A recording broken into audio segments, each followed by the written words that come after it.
Hi, John here again. I'd like to talk today about the narcissist routine. Now, they have the same routine all over the world. They use the same techniques.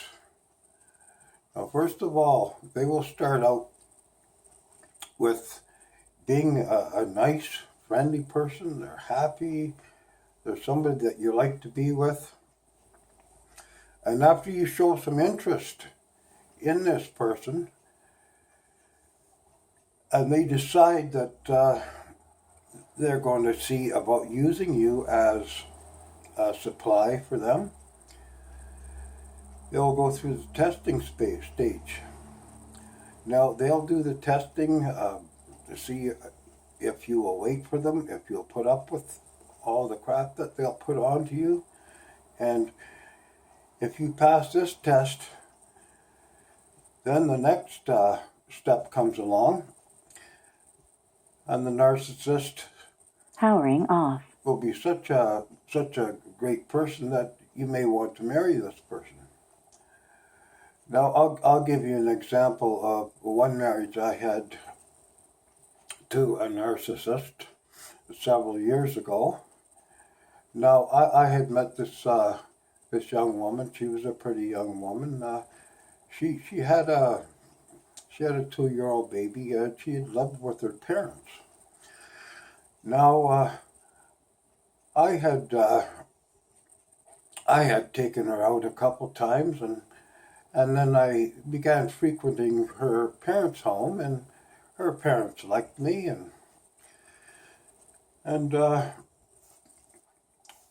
after a while, her parents had this routine of having their discussions at the dinner table. So they asked me if I wanted to join them for a discussion at the dinner table. And of course, I did. Now, what was being discussed was, well, you're pretty well off, John, and our daughter needs a husband. Of course, she had a 2-year-old baby there that her parents really didn't want to look after her and her baby if they didn't have to. And I seemed to be the best candidate that they had for a husband for their daughter. So being codependent then, I've come a long way since, they said, would you like to marry my daughter? Now, I had not learned this word no yet. No, I could not say that word. Of course, I said yes. So there was a big deal of a wedding, and she had a fancy wedding dress on. And anyway, after the wedding, we'd gone to my place, which her father said was her place, even though she hadn't moved in yet. This was all planned out in the wedding routine, where the husband had to have a suitable place for the wife and the baby that was here prior to the marriage. So after the wedding, the woman I had just married came with me. With a few people, we went to our house, and just to have a bit of a party. Now, this is a situation that shocked me. My wife sat on this man's knee, a stranger to her, right in front of me, and she was kissing him right after the wedding. Now, I did not know what was going on then. I know now. What she had planned all along was, if I get married to this man and he is financially pretty well off. Once I'm married to him, he'll be under my control. And after the wedding, because she had said that now that he is married to me, he belongs to me, and I can do what I want.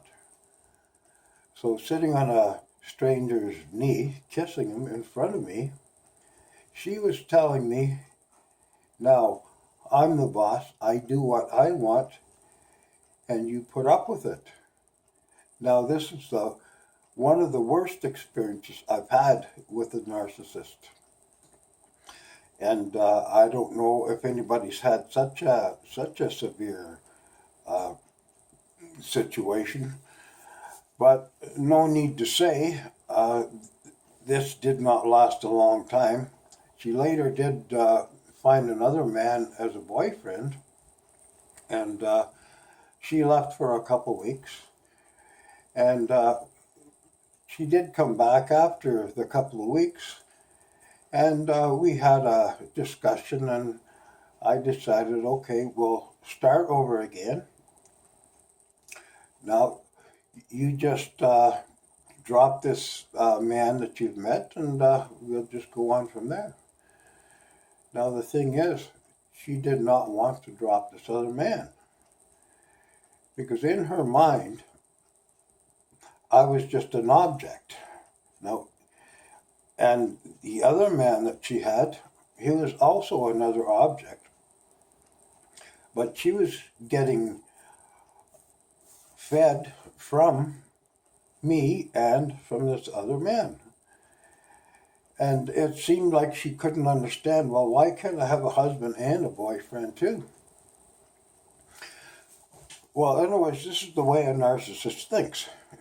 Because to a narcissist, people are just objects. We're like cardboard cutouts, like cartoons. We're not real to them. And because they're superior to us, they can do what they want. This relationship didn't last that long anyway. She was gone with this other man. But this is an example of what a narcissist will do and can do to you. So the point is, when you see the first signs of the testing and the overly nice person that you have met as a partner, you have to be aware. Watch for these signs. Watch for the testing, and pay attention to it. And if you catch on to it, run. Stay away from that person. Never go back. You don't want to go through the kind of a situation I went through.